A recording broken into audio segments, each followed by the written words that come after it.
قرآن میں حدیث میں کہیں آپ کو یہ نہیں ملے گا کہ والدین سے محبت نہ کرو، بلکہ تلقین ملے گی۔ یہاں تک کہ اللہ تعالیٰ نے اپنے حق کے ساتھ والدین کے حق کو بیان فرمایا، یعنی اپنے حق کے بعد والدین کے حق۔ وَقَضَىٰ رَبُّكَ أَلَّا تَعْبُدُوا إِلَّا إِيَّاهُ وَبِالْوَالِدَيْنِ إِحْسَانًا، تم پر لازم ہے اپنے رب کی عبادت کرو، اس کے ساتھ کسی کو شریک نہ ٹھہراؤ، اور والدین کے ساتھ حسن سلوک کرو۔ تو والدین کے ساتھ حسن سلوک کو تو بیان کیا، یہاں تک فرمایا کہ اگر والدین راضی ہیں تو رب راضی ہے۔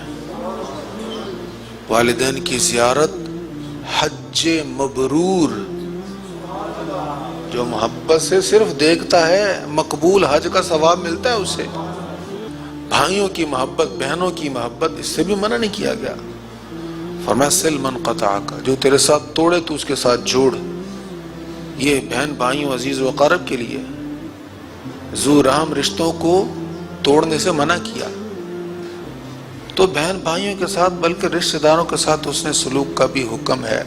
اپنا گھر ہو، اس سے بھی منع نہیں کیا گیا۔ اپنا گھر بھی اچھی چیز ہے، اللہ تعالیٰ رزق حلال میں سے عطا فرمائے تو بہت بڑی نعمت ہے، دنیا میں سعادت مندی ہے۔ گھر کی محبت سے بھی منع نہیں کیا گیا۔ آپ مال اکٹھا کرتے ہیں، رزق حلال ہے، اس مال میں سے غریبوں کا حق دیتے ہیں، زکوٰۃ ادا کرتے ہیں، تو اس میں بھی کوئی حرج نہیں ہے۔ یہ اسلام میں یہ کانسیپٹ نہیں ہے کہ آپ مال اکٹھا نہیں کر سکتے یا مال اکٹھا کرنا حرام ہے، گناہ ہے۔ دنیا کی وہ محبت جو اللہ سے غافل کرتے اس سے منع کیا گیا۔ مطلقاً دنیا کمانے سے منع نہیں کیا گیا۔ اگر دنیا بری چیز ہو، دنیا یعنی حلال رزق کمانا اور اکٹھا کرنا برا ہو، تو پھر زکوٰۃ کہاں سے آئے گی؟ مصارف زکوٰۃ کہاں سے پورے ہوں گے؟ تو مال کمانے سے بھی منع نہیں کیا گیا۔ فرمایا ان سب چیزوں سے محبت کرو، والدین سے کرو، اولاد سے کرو، بہن بھائیوں سے کرو، رشتہ داروں سے کرو، گھروں سے کرو، تجارت سے کرو، اپنے بزنس سے کرو، اپنی برادری سے کرو، ہر چیز سے محبت کرو۔ لیکن یاد رکھنا، یہ محبت اللہ اور اس کے رسول کی محبت پر غالب نہیں آنی چاہیے۔ ہر محبت پر غالب اللہ اور اس کے رسول کی محبت ہونی چاہیے۔ یہ نہ ہو کہ تم اللہ اور اس کے رسول کے معاملے میں کمپرومائز کرو، جی کیا کریں جی بچے نہیں مانتے، جی ابا جی نہیں مانتے۔ ویسے والدین کا مسئلہ ہوتا نہیں، ہم بہانے کرتے ہیں۔